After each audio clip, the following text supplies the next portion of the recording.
은혜 받으실 하나님의 말씀은 사도행전 16장 25절에서 34절까지 말씀입니다.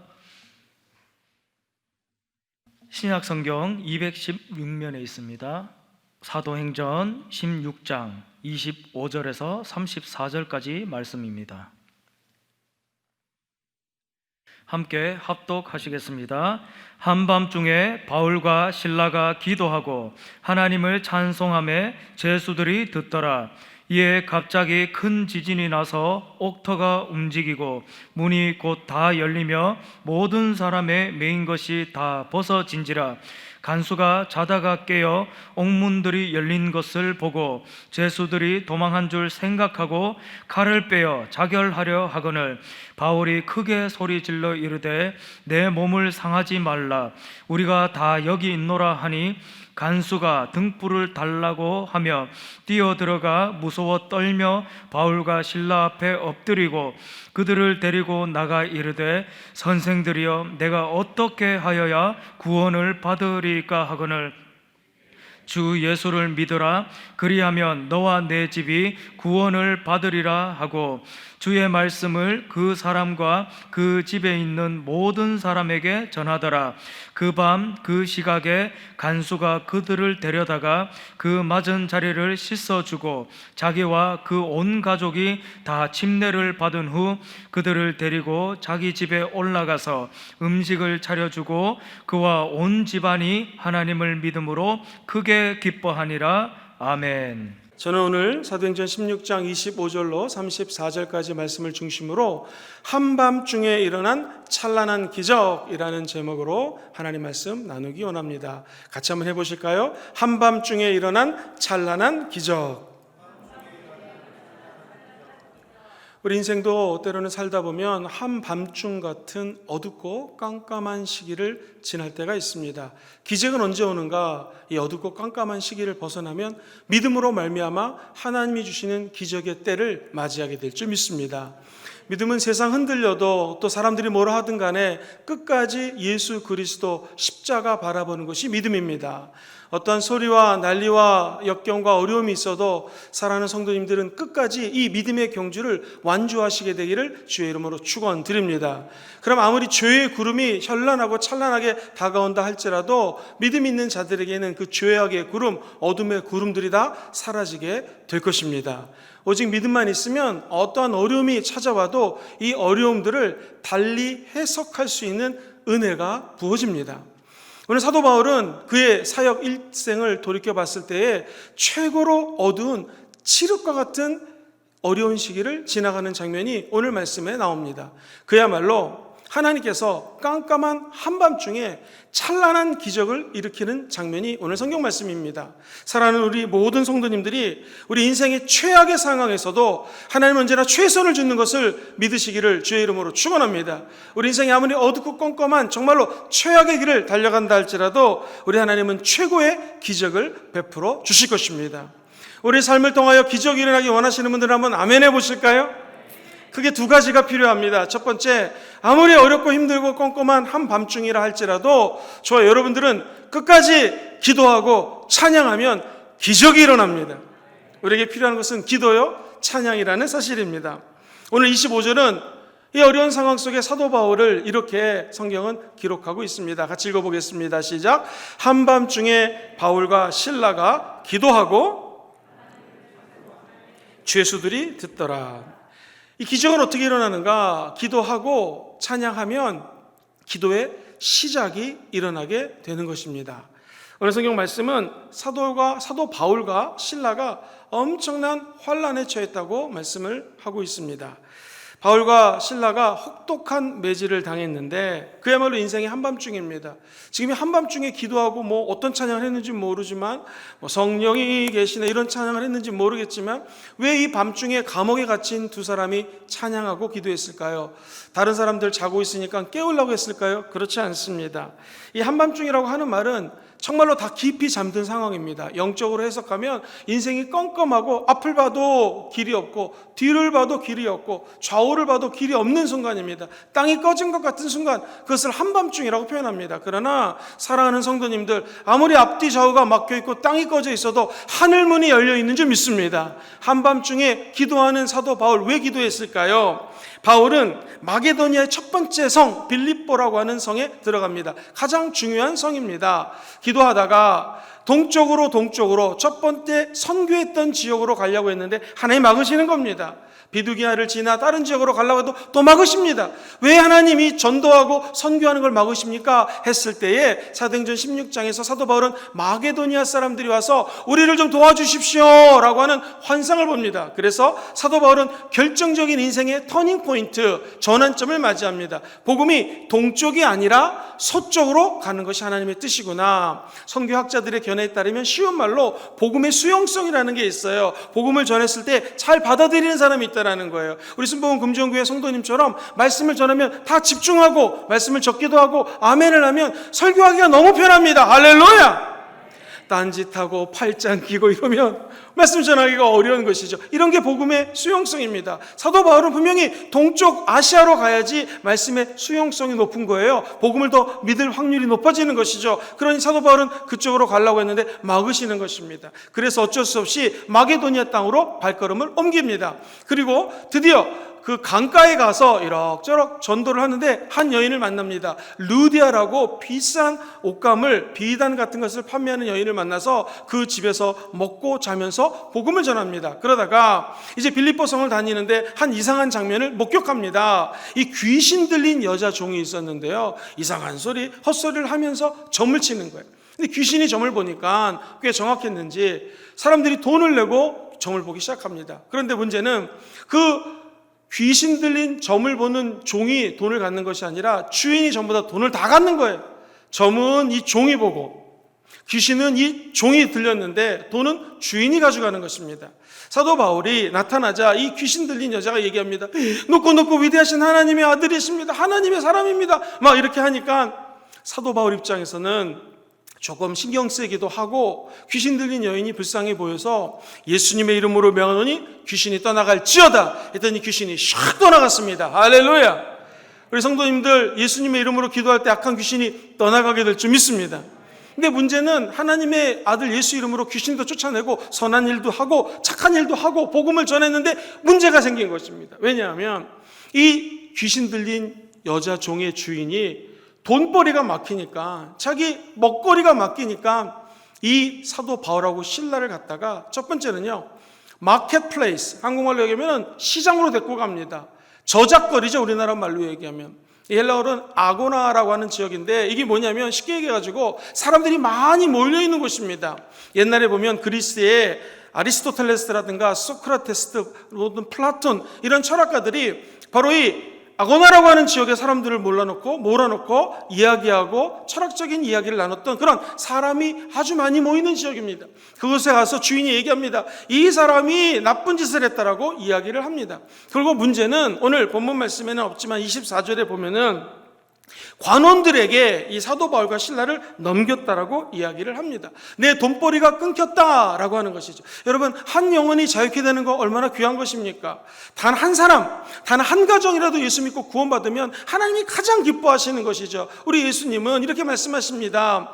잃어버린 한 마리 양 때문에 99마리의 양보다도 한 마리의 양이 중요하다는 것입니다. 한 명의 귀신 들린 이 자매가 자유케 됐으면 기뻐해야 될 텐데 사람들은 그것에 초점 맞추는 것이 아니라 내 돈벌이가 없어졌다고 더 난리가 난 것입니다. 비슷한 일이 복음서에도 적혀져 있습니다. 거라사 지방에 갔습니다. 그랬더니 이 한 귀신 들린 남자가요, 세상에 군대 귀신이 걸린 거예요. 그러다 보니 막 수만 명의 사람들 앞에서도 힘을 자랑하고요, 몇 사람이 가서 이 사람을 저지하려고 해도 저지할 수가 없습니다. 왜? 군대 귀신이 들렸기 때문에. 철로 묶어놔도, 쇠사슬로 묶어놔도 다 풀어버립니다. 그때 예수님이 이 사람을 자유케 하죠. 그러면 사람들은 박수를 치고 한 영혼이 구원받았음을 기뻐해야 될 텐데 예수님 어서 이 마을을 떠나가십시오 라고 이야기를 하는 것이 우리 인간이라는 것이죠. 사도 바울 얼마나 힘들었을까요? 더 문제는 이 관원들 앞에 나가서 재판받지 않고 바로 매질을 당합니다. 이 관원들은 릭토르라고 하는 이름을 쓰는데 헬라어 말로는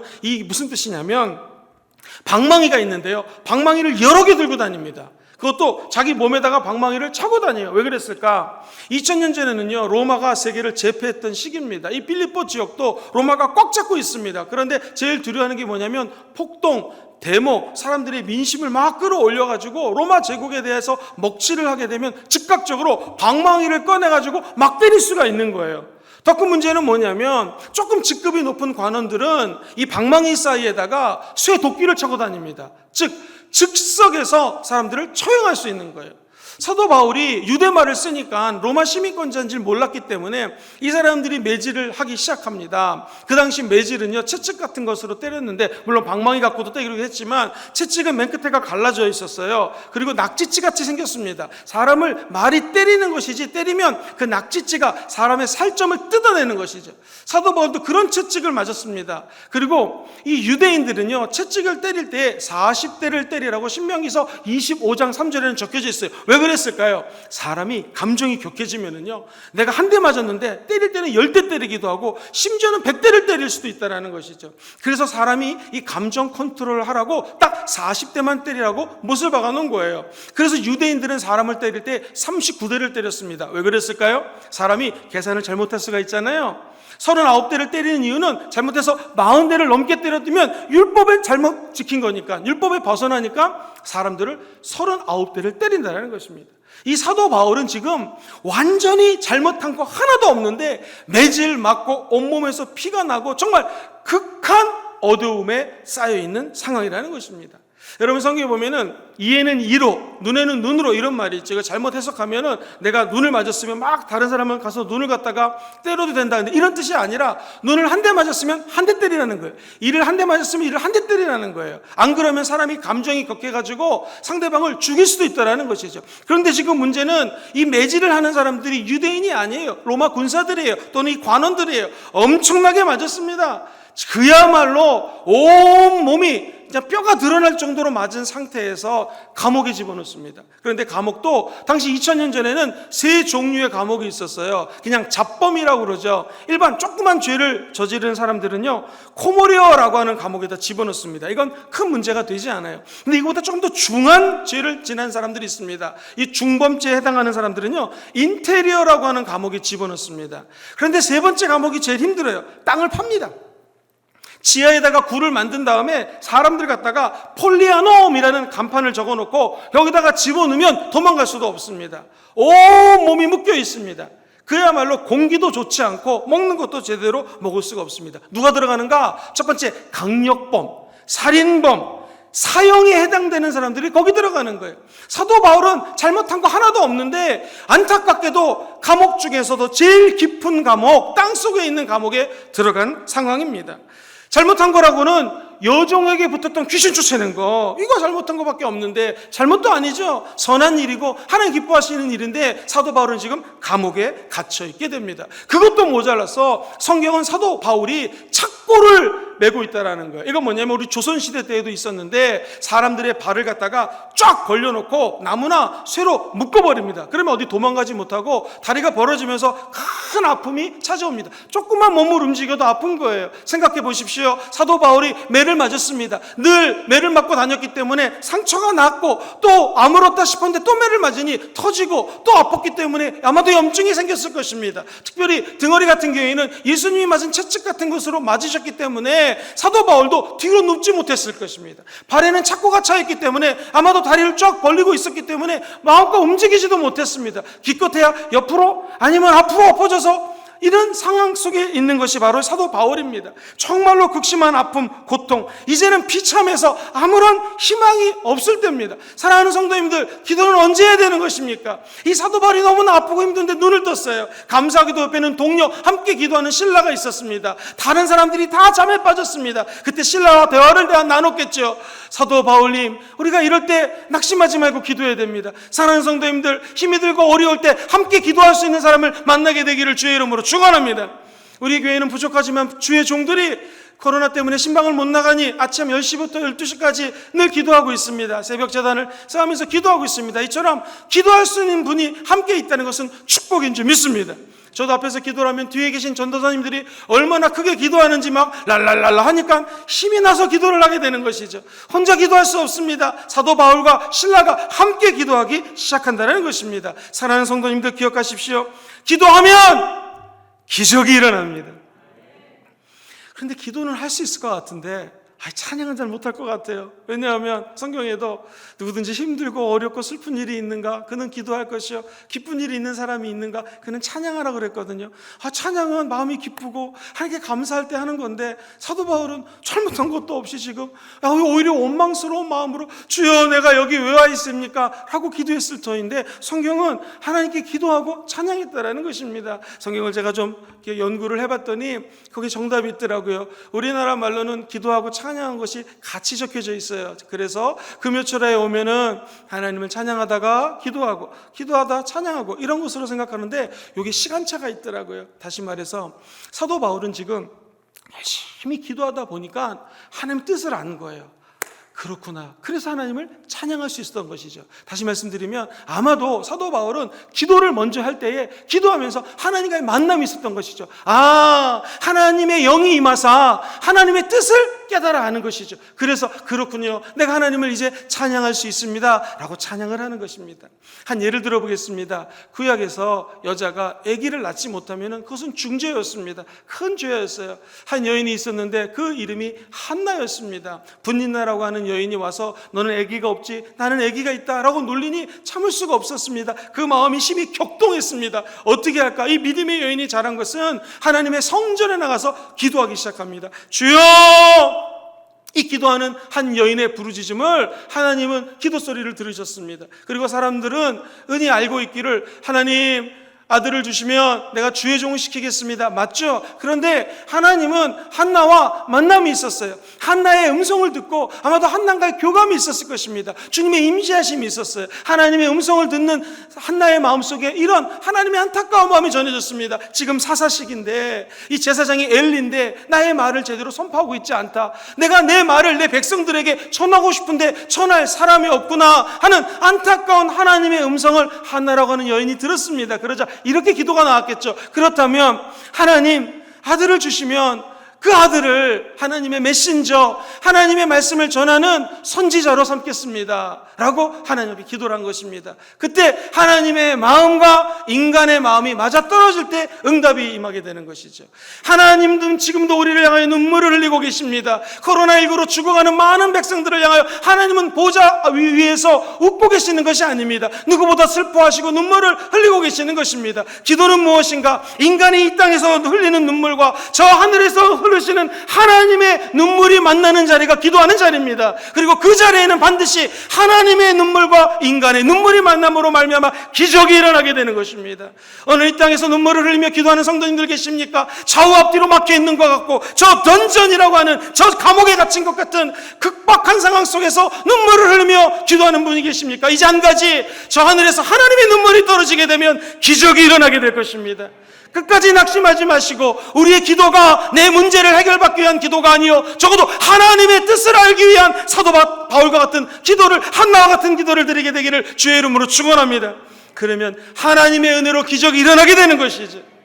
그러면 우리는 이제 하나님 앞에 찬양할 수 있는 것입니다. 그렇군요.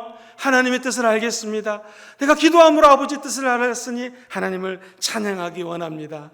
찬양하라 내 영혼아, 찬양하라 내 영혼아, 내 속에 있는 것들아 다 찬양하라. 그러므로 찬양은 일이 잘 될 때, 너무너무 행복할 때, 갑자기 하나님께서 축복을 주셨을 때 그때만 찬양하는 것이 아닙니다. 힘들고 어려워도 우리가 하나님을 마땅히 찬양해야 되는 인간인 줄 믿습니다. 하나님 우리 인간을 왜 창조하셨을까요? 하나님은 마땅히 찬양받기 위해서 저와 여러분들을 찬양의 도구로 만들었다는 것을 기억하시기를 주님의 이름으로 축복드립니다.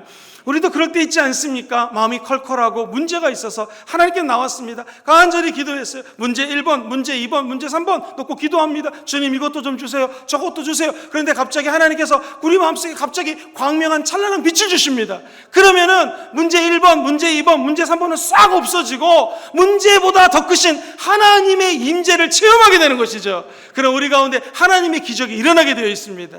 그런 날은 기도를 마치고 집에 가면 기적이 일어나게 되는 것입니다. 한 번은 한 연구소에서 제가 최고 리더를 맡게 되었습니다. 연구소 직원이 16명인데 매달 23일이면 월급이 나가야 돼요. 그런데 내일이 이제 월급 날인데 월급 나갈 길이 없는 거예요. 야, 이거 어떻게 하면 좋은가? 내가 어떻게 하다가 그냥 목회나 하지 어떻게 이렇게 연구소를 또 이끌게 되었을까? 뭐 이런 생각이 들어서 기도원에 가서 기도를 하는데 하나님께서 갑자기 제 마음속에 평강을 주시는 거예요. 은혜를 주시는 거예요. 그러자 내가 주여 물질을 주시옵소서, 월급 주옵소서 이거 기도하러 갔다가 갑자기 하나님 임하시니까 내 기도 제목이 다 없어지더라고요. 그리고 기도원에서 내려가는데 전화가 왔어요. 한 목사님이, 목사님 제 책을 4,000권 사기 원합니다. 할렐루야! 충분히 월급을 주고도 남았던 기억이 있습니다. 어찌 저만 그런 경험이 있겠습니까? 여기 계신 모든 분들이 다 비슷한 체험이 있으실 것입니다. 우리는 문제를 당하면 비록 내가 억울하게 문제를 당했다 할지라도 방법이 있습니다. 하나님께 나와 기도하면 됩니다. 하나님께 나와 찬양하면 됩니다. 하나님의 이 환난을 통하여 하나님의 뜻을 알려주실 것이요, 감사하고 찬양하는 자에게는 옥문이 열리고 착고가 풀리고 감옥에서 나오는 귀한 역사를 일으켜 주실 것입니다. 사도 바울과 실라가 이렇게 기도하고 찬양하자 어떤 일이 일어났을까요? 26절에 이렇게 기록이 되어 있습니다. 같이 26절 말씀을 읽어봅니다. 시작. 이에 갑자기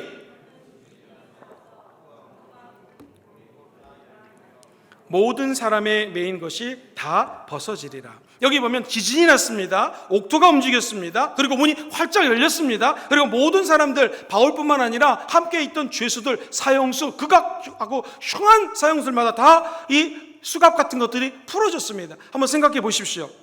지진이 일어나면은 일반적인 자연적인 지진이라면 땅이 흔들리고 지하 감옥이기 때문에 그 집들이 또는 흙들이 무너져가지고 여기 있는 사람들이 다 죽었더라 그래야 되는데 지진이 일어났어요. 그런데 착고가 풀리고 수갑 같은 이런 쇠고랑들이 풀리고 사람들이 자유를 얻게 되고 그리고 옥문이 활짝 열렸습니다. 이 말은 하나님께서 초자연적인 지진을 주셨다라는 것입니다. 즉 영적인 은혜를 주셨다라는 것이죠. 우리도 하나님께 나와 기도하고 예배드리면 이런 눈에 보이지 않지만 하나님의 영적 지진이 일어나게 되는 것입니다. 이 땅이 흔들리고 하나님의 나라가 임하게 되는 것이죠. 예배를 드릴 때마다 우리들에게 이런 기적이 일어나기를 주의 이름으로 축원합니다. 그때 사도 바울과 실라는 시편 21편 121편 말씀을 기억했을 것입니다. 하나님은 졸지도 아니하시고 주무시지도 아니하시고 이 한밤중에 우리들이 하나님께 나와 기도하는 것을 들으셨구나 라는 것을 깨달았을 것입니다. 한밤중에 엄청난 매질을 당하고 살이 찢긴 채로 그것도 감옥에 갇혀서 절망 가운데서 부르짖어 기도하는 사도 바울과 그리고 실라에게 하나님은 나타나셨습니다.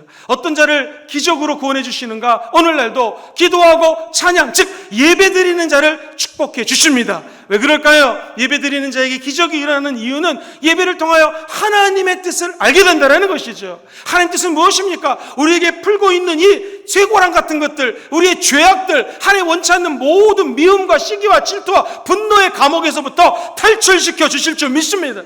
저 여러분들을 건져내 주신다는 것이죠. 그 은혜와 은총이 예배자에게 있게 된다는 것입니다. 기억하십시오. 코로나19가 우리를 괴롭히고 사업과 만남과 직장과 학생들은 공부하면서 정말 어려운 한밤중에 있는 듯한 느낌입니다. 우리에게 필요한 것은 이럴 때일수록 아버지 하나님께 나와 예배드리셔야 됩니다. 더 기도하시고 더 찬양하십시오. 그러면 우리에게도 기적이 일어나게 될 것입니다. 두 번째로 이 한밤중에 찬란한 기적을 일으키기 위해서는 어떻게 해야 될까요? 우리가 믿고 있지만 다시 한번 주 예수를 믿어야 됩니다. 오늘 성경 말씀은 27절과 28절에 이런 말씀을 합니다. 이 믿으면 어려움에서 벗어나게 되는데 같이 한번 말씀을 읽어보겠습니다. 시작. 간수가 자다가 죄수들이 도망한 줄 생각하고 칼을 빼어 바울이 크게 소리질러 이르되 내 몸을 상하지 말라. 우리가 다 여기 있노라 하니. 27절 다시 한번 올려주십시오. 지금 상황이 한번 영화라고 생각해 보십시오.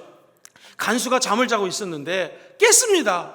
그리고 옥문들이 열린 것을 보는 순간에 딱 순간적으로 무슨 생각이 들었을까요? 야, 이 죄수들이 도망쳤겠구나. 이 간수는 적어도 산전수전을 다 겪은 군인이었을 것입니다. 장교급 이상의 베테랑이었을 것입니다. 그렇기 때문에 감으로 알았어요. 이 인간들 분명히 도망갔을 것이다. 그러니까 할 수 있는 것이 뭐냐면 칼을 빼서 스스로 자살하려고 합니다. 그때 사도 바울은 이 껌껌한 감옥 안에 있었는데 지금 간수가 어떤 행동을 하는지를 직감적으로 알았습니다. 그래서 소리를 질러 얘기합니다. 이 간수요, 그 일을 하지 마시오. 죽으면 안 됩니다. 자살하지 마십시오. 라고 사도 바울이 소리를 지릅니다. 사랑하는 성도님들, 우리에게도 기도하고 믿으면 어려움에서 벗어나는 기적이 일어나게 될 줄 믿습니다.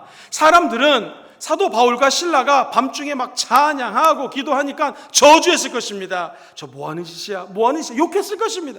그런데 옥문이 열리고 자기들의 착고가 풀리고 쇠고랑이 풀린 거 보니까 야, 이거 바울이 했구나. 이거 바울 때문에 이런 일이 일어났구나 라는 것을 아마도 알았을 것입니다. 그런데 사도 바울의 관심이 재밌습니다. 만약 저 같은 사람이라면 이제 야, 자유 얻었다. 도망가야지. 루디아 집에 가서 좀 쉬어야겠다. 먹어야겠다. 친구들 만나야겠다. 이 생각했을 텐데 사도 바울의 관심은 지금 간수라고 하는 사람에게 젊은이 말로 필이 꽂혀 있는 것입니다. 저 사람 자살하면 안 되는데, 죽으면 안 되는데, 저 사람 예수 믿어야 되는데. 사랑하는 성도님들, 우리에게도 기적이 일어납니다. 기적이 일어난 다음에 우리도 한 영혼을 바라보는 이러한 마음 갖게 되기를 주의 이름으로 축원합니다. 사도 바울은 그 한 영혼을 바라보자 맡은 사명에 충실해야겠다는 사명이 떠올랐습니다. 그리고 그 사람에게 자살하면 안 됩니다 라고 소리를 지르자 밖에 있던 간수가 아마도 그 감옥에는 지하였기 때문에 촛불마저 없었나 봅니다.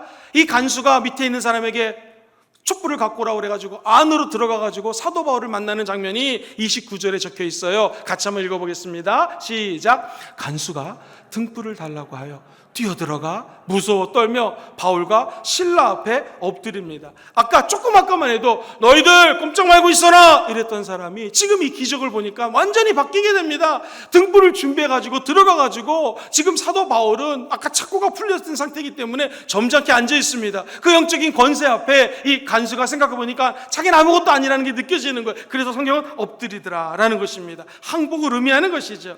그런데 저는 이 말씀을 준비하다가 너무나 은혜 받은 한 질문이 있었습니다. 이 간수의 결정적인 질문을 한번 보십시오. 그것이 30절에 나와요. 같이 한번 간수의 질문을 찾아보겠습니다. 시작. 그들을 데리고 나가. 자, 사도 바울과 신라를 데리고 나아가서 이야기합니다. 선생들이여, 내가 어떻게 해야지 구원을 좀 얻을 수 있겠습니까? 여기서 선생들이여는 영어로 sir이라고 적혀져 있을 것 같은데요, 이 선생들이여란 말은 curious라는 헬라어입니다. 이 말은 주여라는 뜻이에요. 아무에게나 부르지 않습니다. 당시 황제에게 curious, 주여라고 불렀던 것입니다. 그러니까 엎드렸던 간수는 사도 바울과 실라에게 주여라고 이야기를 합니다. 그리고 그 입에서는요, 평상시에 궁금했던 질문이 나가는 거예요. 우리가 그렇지 않습니까? 갑작스러운 일을 당하면 평상시에 갖고 있던 생각이 입술 통해 나갑니다. 정말로 전장에서 많은 사람들이 죽는 걸 봤습니다. 특별히 젊은 사람들이 전쟁에서 하나둘씩 죽어져 가는 걸 보면서 인생은 무엇인가? 어디로 와서 어디로 가는 것이지? 내가 아무리 잘 나간다 할지라도, 돈이 많다 할지라도, 아무리 명예가 높다 할지라도 이거 별거 아닌데 사람이 죽으면 어디로 가는 것까? 이 빌립보 지역, 세계적인 수도 같은 지역, 행정 수도요. 그리고 이 마게도니아 지역에서 가장 잘 사는 도시, 이곳에 가면 답이 있을 줄 알고 사람들에게 사람이 죽으면 어떻게 되는 것입니까? 어떻게 해야지 구원을 받습니까? 라고 질문을 했는데 아무도 대답을 하지 못했습니다. 그런데 오늘 여기에 있는 사도 바울과 신라는 대답을 할 것 같았습니다. 그래서 물어봅니다. 어떻게 하면 선생님, 주님, 제가 구원을 얻을 수 있겠습니까? 사랑하는 성도님들, 예수 믿는다고 하는 것은 끊임없는 질문의 연속입니다. 주님, 내가 지금 왜 이 어려움을 당하고 있습니까? 우리가 지금 여기 서 있는 위치는 무엇입니까? 우리 회사가 어려운데 왜 어렵습니까? 끊임없이 질문하는 것이죠. 오늘 이 간수는 질문합니다. 어떻게 해야지 구원을 좀 받을 수 있겠습니까? 여러분도 오늘 하나님과 교제하시면서 늘 우리 안에 계신 성령님께 질문하시게 되기를 주의 이름으로 축원합니다. 구약에 보면 다윗이 하나님 전쟁할까요? 말까요? 전쟁해라 말아라. 이번에 어떻게 할까요? 뽕나무에 기어 올라가라, 매복을 시켜라. 늘 하나님의 영과 소통함으로 지시를 받았던 것처럼 여기 계신 모든 분들도 늘 주님께 아뢰고 주님께 여쭤보시고 물어보시고 한 주 동안 승리하시게 되기를 주의 이름으로 축원드립니다. 이 간수가 이 질문을 하자 사도 바울이 대답을 합니다.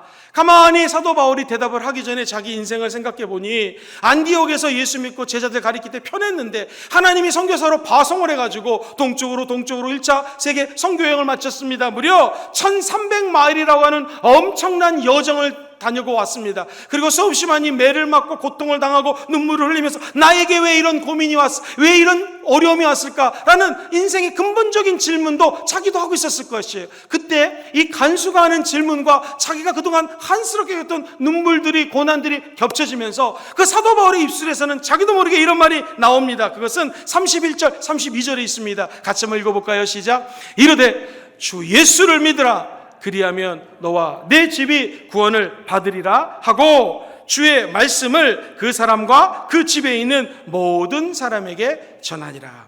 여기 보시면은 이게 별거 아닌 것 같지만 엄청난 답이 여기 안에 다 들어있습니다. 주 예수를 믿으라. 그러면 너와 너 집이 구원을 받으리라. 먼저 주 예수를 믿으라 이 말은요, 한번 생각해 보십시오. 제가 바울입니다. 저에게 엎드려가지고 간수와 사람들이 주여 어떻게 하면 구원을 받겠습니까? 그때 사도 바울이 자기 입술에서 튀어나오는 말은 뭐냐면 내가 주인이 아닙니다. 누가 주인이에요? 예수님이 주인입니다. 그러니까 curious 이 말은 내가 들을 말이 아니요, 주 curious 그 정관사가 붙어 있어요. 바로 그 주님, 우리 하나님의 아들 예수님을 믿으십시오. 그때 구원을 선물로 받게 됩니다. 똑같습니다. 우리가 하나님 앞에 나와 기도합니다. 주님, 내가 어떻게 하면 이 어려움을 벗어날 수 있겠습니까? 회사가 어려워요, 직장이 어려워요, 사업이 어려워요, 공부가 어려워요, 요번에 대학교 입학시험 더 어려워요, 우리 자녀가 힘듭니다. 어떻게 하면 좋습니까? 한 가지입니다. 주님, curious, 인생의 해결자가 되시는 그 주님 예수님을 믿으십시오. 그런 문제는 해결되게 되어 있는 것이죠. 그리고 나서 너와 내 집이 구원을 얻으리라. 이거 잘못 해석하면 너가 열심히 믿으면 대표기 때문에 다른 모든 식구들도 줄줄이 사탕으로 엮여서 비엔나 소세지처럼 다 믿게 될 것이다, 이런 말이 아닙니다. 2인칭 단수예요. 뭐냐면 너도 믿고 가족 한 사람 한 사람 각자의 사람도 믿어야지 구원을 받으리라. 아무리 목사님의 자녀로 태어났다 할지라도 자기가 예수를 믿지 않으면 구원을 받지 못하는 것입니다. 구원은 편의점에 가서 1+1, 2+1 그래가지고 이 음료수 하나 사면 따라오는 게 아닙니다. 어떤 분은 우리 아내가, 내 와이프가 예수 열심히 믿어요, 천국 갈 때 내 와이프 치맛자락 잡고 있으면 갑니다. 절대 못 갑니다. 한 사람들이 다 예수를 믿어야 됩니다. 여러분 모두 주 예수를 믿으십시오.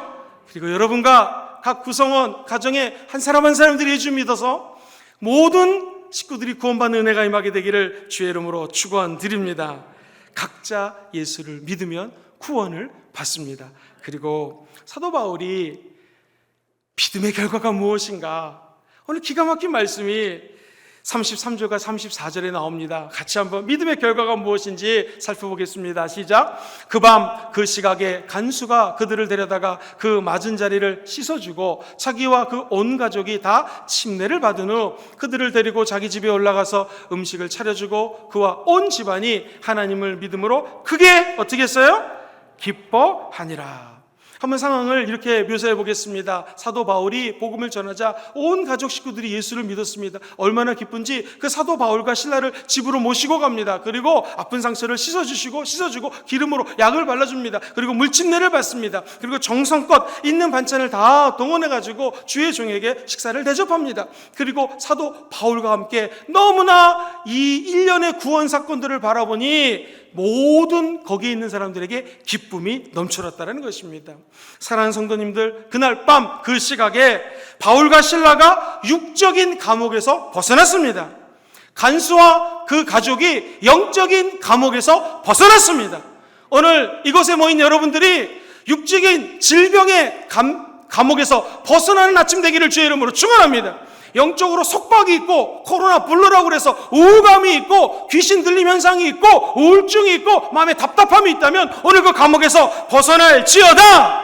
결과는 무엇입니까? 믿음의 결과는 무엇입니까? 기쁨입니다.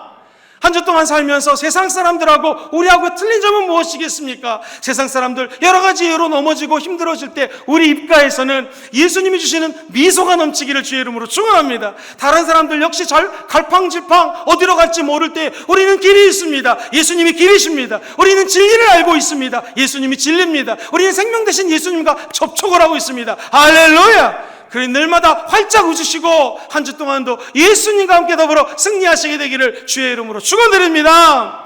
콩나물 사러 가시면 콩나물 얼마예요? 3,000원이에요. 아유 비싸! 이러지 마시고 웃으시면서 할렐루야 3,000원인데 많네요. 질도 좋네요. 그러면서 기쁘게 사오시기를 주의 이름으로 축원합니다. 나중에 그분이 어쩜 이렇게 이렇게 물건도 잘 사가세요? 그럼 딱 한마디 하세요. 순복음 금종교회 오세요. 한마디 하시면 됩니다. 사랑하는 성도님들, 한 주 동안도 앞으로 힘든 일이 분명히 있을 것입니다. 그런데 우리는 한 가지 확신이 있어요. 믿음이 있어요. 어떠한 어려움이 있어도 우리 예수님 우리를 떠나지 않습니다. 기도하고 찬양하는 자에게는 은혜를 베풀어 주시고 기적을 베풀어 주십니다. 생각해 보면 바울은 억울하게 감옥에 갔습니다. 그런데 간수와 가족들은 그 감옥에서 벗어나게 됩니다. 이거 아이러니컬하지 않습니까? 사도 바울이 감옥에 간 것은 이유가 있었어요. 그것은 한 영혼, 간수와 간수의 가족을 구원하기 위한 하나님의 드라마가 이 가운데 있었다는 것이죠. 그렇다면 우리도 우리 인생을 내 눈으로 보지 말고 하나님의 눈으로 지금 시간을 본다면 하나님은 반드시 저와 여러분들을 향한 계획이 있을 것입니다. 말씀을 정리하기 원합니다. 가끔 비행기를 타고 여행을 가면은 높은 곳에 올라갈 때에 만약에 비가 오거나 칠흑같이 어두워지거나 또는 갑자기 바람이 휙 부는 바람에 이 비행기가 막 요동을 칠 때가 있습니다. 그때마다 드는 생각이 이거 잘못된 거야? 잘못되는 거 아니야? 라는 약간 두려움이 생길 수도 있습니다. 근데 질문을 드리겠습니다. 아무리 비행기가 흔들리고 껌껌해진다 할지라도 비행기 위에, 구름 위에 저 태양은 존재합니까? 존재하지 않습니까? 태양이 있습니까? 없습니까? 있지요. 마찬가지입니다. 우리는 지금 태풍이 보이고 껌껌한 게 보이고 요동치는 비행기를 탄 것 같은데 눈을 들어 하늘을 보면 창조 이래로 저 태양은 지금도 빛나고 있는 것입니다. 마찬가지로 우리 하나님은 지금도 저와 여러분들 곁에 있는 것입니다. 우리 눈에 보이는 이 감옥을 보지 마시고 이 감옥 뒤에 계시는 하나님을 바라보시게 되기를 주의 이름으로 축원드립니다. 인생의 깜깜한 밤을 당하여서 칠흑같이 어둡고 저 깊은 감옥에 갇힌 것 같은 그런 눈물을 흘리는 성도님들 혹시 계십니까? 오늘 예수 이름으로 축복합니다. 그 성도님에게 기적이 일어납니다. 어떻게 하면 기적이 일어날까요? 첫 번째, 기도하고 찬양하면 기적이 일어날 것입니다. 기적의 시작은 기도와 찬양입니다. 기도하고 찬양하면 부족한 우리에게 하나님의 뜻을 알려주기 때문에 그렇습니다. 그 두 번째로, 어떻게 하면 이 칠흑 같은 어둠의 감옥을 벗어날 수 있을 것인가? 한 가지입니다. 주 예수를 제대로 믿어야 됩니다. 온 마음 다하여 믿어야 됩니다. 그리고 이 인생에 어떤 사람도 주가 될 수 없습니다. 오직 우리 예수님만이 큐리어스, 주가 되는 줄 믿습니다. 그 예수를 진심으로 확신 가운데 믿으면 모든 죄악의 감옥으로부터 벗어날지어다, 사망의 감옥으로부터 벗어날지어다. 이 믿음의 결과는 무엇입니까? 기쁨이 다가오게 되어 있습니다. 한 주 동안의 이 믿음 가지고 기쁨으로 이 세상에서 승리하는 여러분 되시기를 주의 이름으로 축원드립니다.